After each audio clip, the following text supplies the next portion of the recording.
আমি জোর করিনি তোমায়, তুমি নিজের ইচ্ছায় ভালোবেসেছিলে আমায়। সব কিছুই মেনে নেওয়া যেত যদি এই ভালোবাসাটা একতরফা হতো। তবে এই ভালোবাসাটা একতরফা নয়, কারণ তুমি নিজের মুখে বলেছিলে আমি তোমার মনের মতো। তোমায় পেয়ে ভুলে গিয়েছিলাম, এ মনে দুঃখ ছিল যত।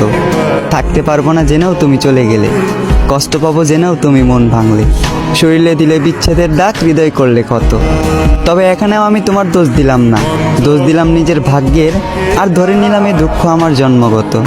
তুমি আজ আমার জীবনে নেই, তাই বলে যে তোমার নামে বদনাম করব, এমন মন মানসিকতাটাও আমার নেই। তোমার প্রতি আগে যে ভালোবাসাটা ছিল, সেই ভালোবাসাটা এখনও আছে। আর আজীবন থাকবে তোমার প্রতি সম্মান আর শ্রদ্ধা। কেউ জানে না, আর হয়তো কেউ জানবেও না। প্রেমিকার স্মৃতির সাথে প্রতিনিয়ত লড়াই করা, আজ আমি এক প্রেমিক যোদ্ধা।